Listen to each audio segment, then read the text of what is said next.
Kanker rahim, payudara itu secara simpel saya akan menceritakan tentang kanker payudara. Kanker payudara itu disebabkan oleh seorang wanita yang sudah punya suami. Dia itu hampir tiap hari itu emosinya tuh meledak-ledak, gampang tersinggung, tidak mau dinasihati itu. Jadi sangat sulit dinasihati. Kalau ketiga-tiganya ini sudah dilakukan, sering dilakukan, emosinya meledak-ledak, sulit dinasihati, sering tersinggung, ya nanti kena kanker payudara. Kalau emosi yang meledak-ledak nih ke ibu, ayah, dan anak, nanti kanker rahim. Kalau emosinya meledak-ledak ke ayah, ibu, kok kanker payudara? Sangat-sangat jarang. Prosentasenya itu kecil. Jadi nanti bisa dilihat kalau kanker payudara itu sebagian besar ke suami. Kalau ke ayah, ibu, dan anak, kanker rahim. Ini sebagian besar jamaah itu sembuh. Tapi ada sebagian kecil ya yang nggak sembuh itu ada. Ada yang sembuh, ada yang enggak. Yang nggak sembuh ini memang termasuk yang sulit dinasehati. Itu sulit sekali.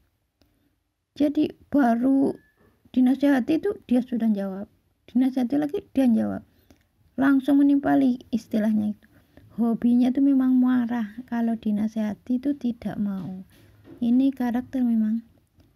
Kalau kita ini sebagai umat Islam, kalau nasihatnya itu baik, terus dalilnya itu ya sudah jelas, ya kita ikuti aja.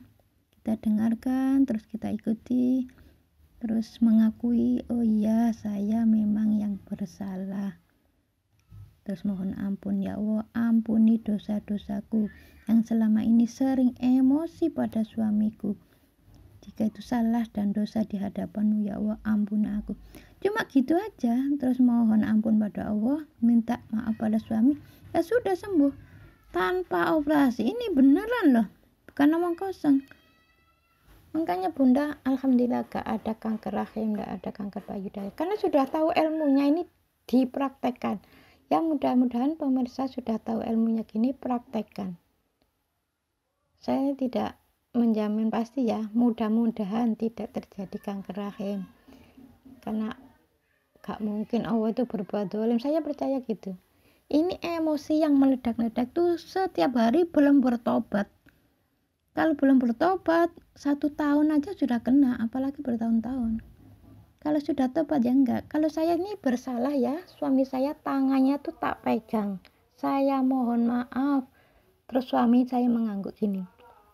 Sering saya ini ke anak saya tuh, maaf ya nak, tadi aku memaksa kamu mengerjakan ini padahal kamu masih sibuk. Anak saya mengangguk dan tersenyum. Oh sering sih, kalau ke anak saya tuh sering, kalau ke suami agak jarang. Memang saya jaga jangan sampai melakukan kesalahan. Kalau memang itu salah, saya tidak segan-segan mohon maaf dan mohon ampun pada Allah.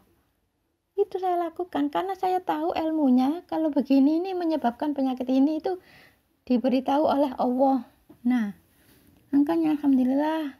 Ada yang tanya gini, bunda punya penyakit kolesterol? Alhamdulillah enggak. Kolesterol itu keras, wataknya tuh keras. Ya sudah, kalau makan makanan yang mengandung kolesterol itu dimakan tapi wataknya gak keras, insya Allah tidak akan kena kolesterol. Makanya orang yang kena stroke itu biasanya awal mulanya itu dari kolesterol yang tinggi, tambah lama tambah tinggi, yang menjurus ke stroke.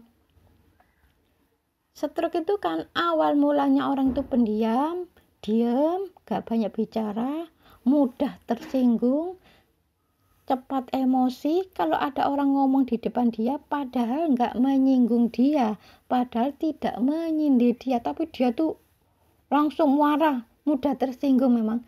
Kalau sudah begini ya begini, wataknya tuh begitu, sulit untuk diatur, sulit untuk diarahkan gitu. Ya biasanya itu kena stroke. Makanya stroke itu tidak harus karena makanan, itu ya prosentasenya itu sangat kecil kalau dari makanan. Kalau ingin sembuh dari penyakit apapun, janganlah kita ini marah walaupun itu orang tua. Jadi kadang-kadang orang tua yang sudah tua itu jengkelin, terus kita ini marah. Itu sebetulnya ujian. Biasanya orang tua itu tambah lama kan tambah tua, tambah sering tingkah lakunya tuh jengkelin. Ya sudah, jangan marah. Ada jamaah ya yang sakit kanker rahim itu dioperasi masih tetap kena kanker terus. Loh, ini kok belum sembuh? Ya memang ternyata ayah ibunya itu dulu itu memang sering marah dengan ayah ibunya, sering marah-marah. Ini berlanjut bertahun-tahun ya kena kanker rahim.